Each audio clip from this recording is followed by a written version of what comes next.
আসসালামু আলাইকুম। 2025 সালের এইচএসসি যে সকল শিক্ষার্থীবৃন্দ আছো, তোমাদের জন্য বাংলার এমসিকিউ সাজেশন নিয়ে এসেছি এবং এটি আমি এক একটি গদ্য থেকে এবং পদ্য থেকে যেগুলো দিব ইনশাআল্লাহ এইগুলোই পরীক্ষায় তোমরা কমন পাবা ইনশাআল্লাহ। এই জন্য আমি তোমাদেরকে বলবো তোমরা আমার চ্যানেলটি সাবস্ক্রাইব করো এবং কমেন্ট করো, লাইক করো এবং ভিডিওটি শেয়ার করো যেন তোমার আরো অন্য একজন বন্ধু দেখতে পারে। ইনশাআল্লাহ আমি যেগুলো প্রত্যেকটা ভিডিওতে দিব সেইগুলোই পরীক্ষায় তোমরা পেয়ে যাবে ইনশাল্লাহ।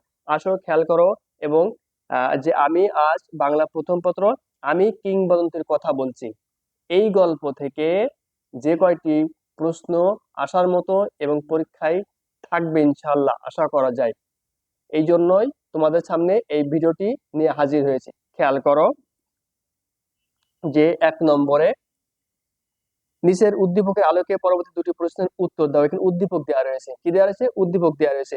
পাহাড়ি ঢলের মতো নেমে এসে সমস্ত ভাষায় অভাগা মানুষ যেন জেগে ওঠে আবার এ আশায় যে আবার নুরুল দিন একদিন আসিবে বাংলায়, আবার নুরুল দিন একদিন কালো পূর্ণিমায় দিবে ডাক, জাগো বাহে কণ্ঠে সবাই।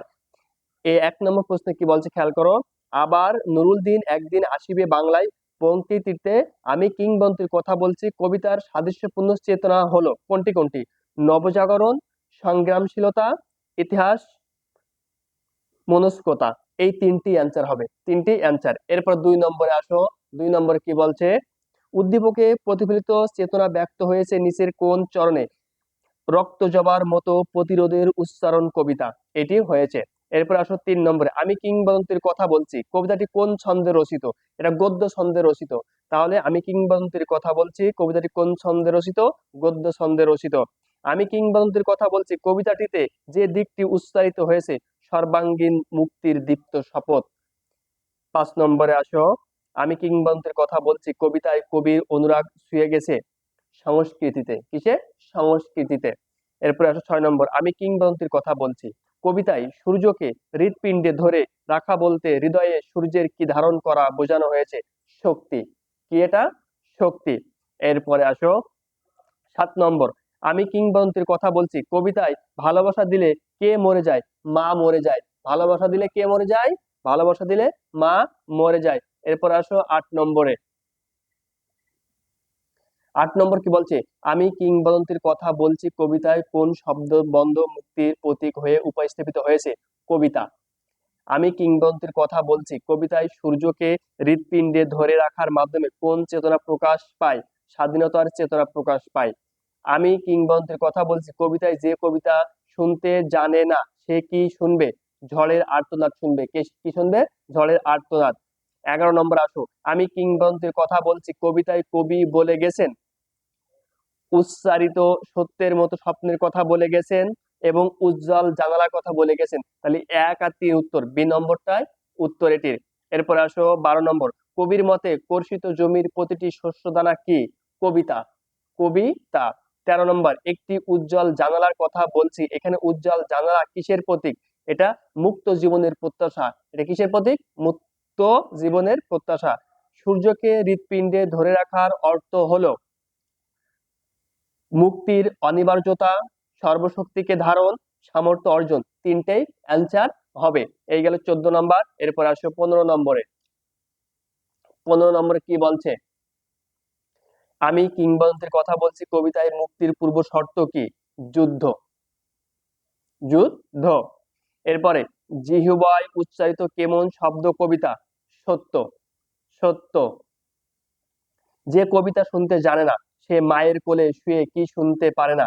গল্প শুনতে পারে না। কি শুনতে পারে না? গল্প শুনতে পারে না। কার ভালোবাসার সুকণ্ঠ সঙ্গীত কবিতা? সুপুরুষের। সুপুরুষের। আমি কিংবদন্তির কথা বলছি কবিতায় রক্ত জবার প্রসঙ্গ যে অর্থে ব্যবহৃত হয়েছে অত্যাচারের তাজা আঘাতে। অত্যাচারের তাজা আঘাতে। 20 একটি উদ্দীপক দেওয়া রয়েছে। কি দেওয়া রয়েছে? একটি উদ্দীপক দেওয়া রয়েছে।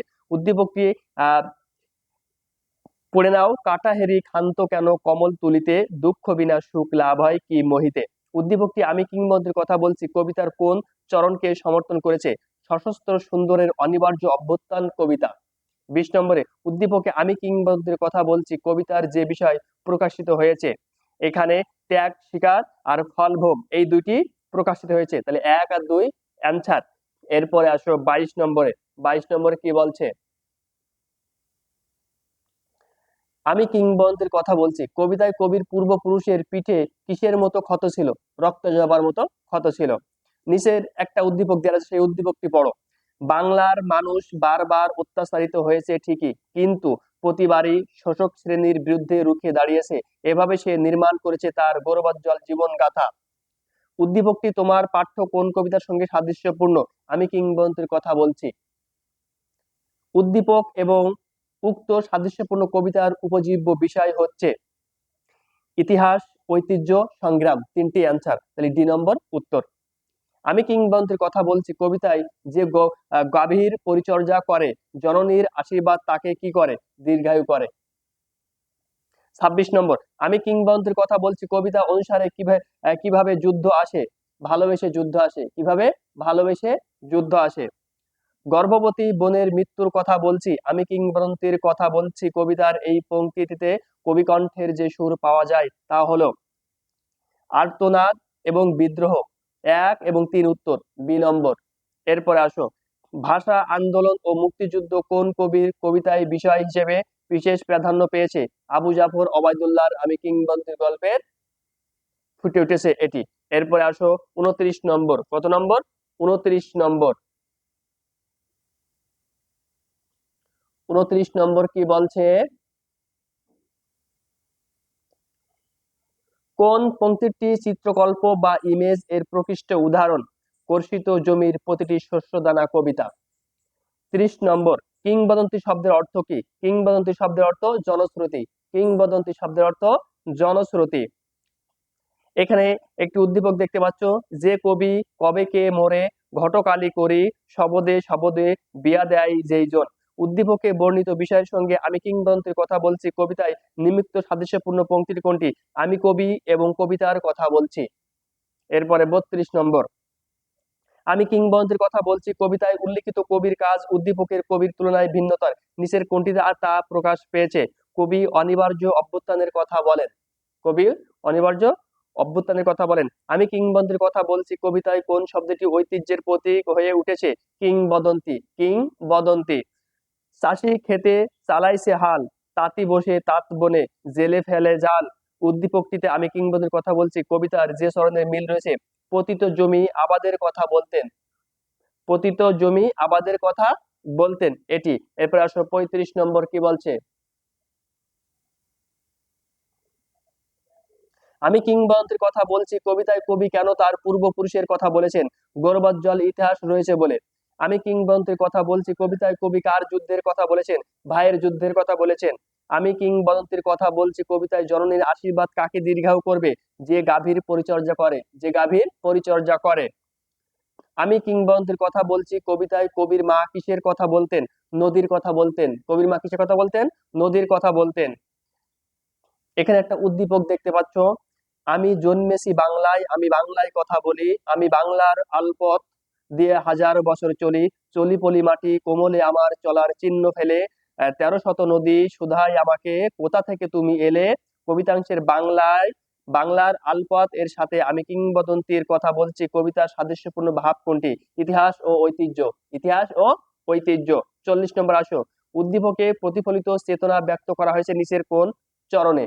এটি আমি কিংবদন্তির কথা বলছি, আমি কিংবদন্তির কথা বলছি। এই গেল 40 নম্বর। এরপর আসো 41 নম্বর।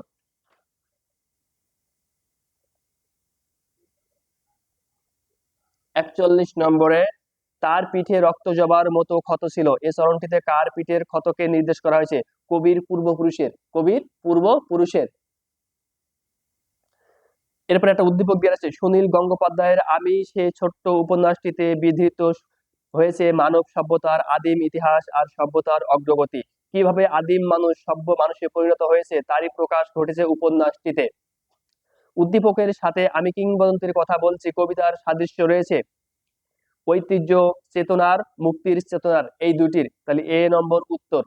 43 নম্বর কি বলছে, উদ্দীপক ও আমি কিংবদন্তির কথা বলছি কবিতার বৈসাদৃশ্য লক্ষ্য করা যায় সংগ্রামশীলতার, সংগ্রামশীলতার। 44 নম্বরে আমি কিংবদন্তির কথা বলছি কবিতায় ভালোবাসা দিলে মা মরে যায় চরণটির তাৎপর্য কি? দেশের জন্য সন্তানের মায়া ত্যাগ, দেশের জন্য সন্তানের মায়া ত্যাগ। 45 নম্বর আমি কিংবদন্তির কথা বলছি কবিতায় বিচলিত স্নেহ বলতে কবি কি বুঝিয়েছেন? আপনজনের উৎকণ্ঠা, আপনজনের উৎকণ্ঠা। আমি কিংবদন্তির কথা বলছি কবিতায় যে কবিতা শুনতে জানে না সে কি শুনবে? ঝড়ের আর্তনাদ, কি শুনবে? ঝড়ের আর্তনাদ। এরপর আসো 47 নম্বরের জন্য একটা উদ্দীপক। অজয় রায় তার আদি বাঙালি নৃতাত্ত্বিক ও সমাজতাত্ত্বিক বিশ্লেষণ বইয়ে বাঙালি জনের নৃতাত্ত্বিক, সামাজিক ও সাংস্কৃতিক পরিচয় চমৎকার ভাবে ফুটিয়ে তুলেছেন। উদ্দীপকটি আমি কিংবদন্তির কথা বলছি কবিতার কোন বিষয়কে উপস্থাপন করে? বাঙালির ঐতিহ্য, বাঙালির ঐতিহ্য। এরপর আসো 48 নম্বরে কি বলছে, উক্ত বিষয়ের প্রেক্ষিতে আমি কিংবদন্তির কথা বলছি কবিতাকে বলা যায় আত্মপরিচয়ের কবিতা এবং আত্মসচেতনতার কবিতা। এই 1 এবং 3 উত্তর বি নম্বর। আমি কিংবদন্তির কথা বলছি কবিতায় ইস্পাতের তরবারি যাকে সশস্ত্র করবে সে হলো লৌহখণ্ড প্রজ্বলনকারী। 50 আমি যেখানেই থাকি যেমনই থাকি সর্বদা মনে বাংলাদেশকে লালন করি। উল্লিখিত অংশে আমি কিংবদন্তির কথা বলছি কবিতার কোন মনোভাবকে উপস্থাপন করে? শিকড় সন্ধানী, শিকড় সন্ধানী। এরপর আসে 51 জন্য একটা উদ্দীপক, আবার আসিব ফিরে ধানসিঁড়ির তীর তীরে এই বাংলায়। উদ্দীপকের সঙ্গে আমি কিংবদন্তির কথা বলছি কবিতার বৈসাদৃশ্য হলো শব্দ প্রয়োগে, ছন্দ ব্যবহারে, চিত্রকল্প ব্যবহারে। 3টি উত্তর ডি নম্বর। 52 নম্বর বৈসাদৃশ্য থাকলেও উভয়ের যোগসূত্র কোনটি? ঐতিহ্য নির্মাণে, ঐতিহ্য নির্মাণে। 53 নম্বরে উদ্দীপকটিতে ফুটে ওঠা ভাবের সাথে সাদৃশ্যপূর্ণ চরণ কোনটি? তার পিঠে রক্ত জবার মতো ক্ষত ছিল, তার পিঠে রক্ত জবার মতো ক্ষত ছিল। 54 আমরা আমরা কি তার মতো কবিতার কথা বলতে পারবো? অংশে কবির কোন আকাঙ্ক্ষা ব্যক্ত হয়েছে? প্রতিবাদী চেতনার, প্রতিবাদী চেতনার। এই গেল 54 নম্বর। এরপরে আসো 55 নম্বর, কবির পূর্বপুরুষের করতলে কিসের সৌরভ ছিল? পলিমাটির সৌরভ ছিল। আমি কিংবদন্তির কথা বলছি বলতে কবি বোঝাতে চেয়েছেন বাঙালি হাজার বছরের ইতিহাস ঐতিহ্য, বাঙালির সুদীর্ঘকালের শোষণ বঞ্চনার ইতিকথা, অন্যায় অত্যাচারের বিরুদ্ধে বাঙালির শাসত্ব প্রতিবাদী সত্তা। 3টে আনসার উত্তর হবে। এরপরে আসো 57 নম্বর কি বলছে, কবিতাংশের বাংলার আলপথ এর সাথে আমি কিংবদন্তির কথা বলছি কবিতার সাদৃশ্যপূর্ণ চেতনা হলো ইতিহাস মনস্কতা এবং ঐতিহ্যপ্রিয়তা। এই 2টি আনসার এ নম্বর উত্তর। 58 নম্বর উদ্দীপকে প্রতিফলিত চেতনা ব্যক্ত হয়েছে নিচের কোন চরণে? আমি কিংবদন্তির কথা বলছি, আমি কিংবদন্তির কথা বলছি। 59 নম্বরে আসো, আমি কিংবদন্তির কথা বলছি কবিতায় যে লৌহখণ্ডকে আজ প্রজ্বলিত করে তাকে কি সশস্ত্র করবে? ইস্পাতের তরবারি, ইস্পাতের তরবারি। আমি আমার পূর্বপুরুষের কথা বলছি তার পিঠে রক্ত জবার মতো ক্ষত ছিল। এখানে পিঠে রক্ত জবার মতো ক্ষত বলতে কি বোঝানো হয়েছে? বাঙালির উপর হাজার বছরের অত্যাচারের ইতিহাস, বাঙালির উপর পিছন দিক থেকে ভীরু কাপুরুষের আঘাত, ভীরু কাপুরুষের অত্যাচারের আঘাত এখনো তাজা। 3টি উত্তর হবে, তাহলে এখানে ডি নম্বর উত্তর। এরপর আসো 61 নম্বর কি বলছে, আমি কিংবদন্তির কথা বলছি কবিতায় শুদ্ধতার প্রতীক কি? আগুন, শুদ্ধতার প্রতীক আগুন। আমি কিংবদন্তির কথা বলছি কবিতায় আঘাতের তীব্রতা বলতে নিচের কোন শব্দটি ব্যবহার করা হয়েছে? রক্ত জবার মতো ক্ষত, রক্ত জবার মতো ক্ষত।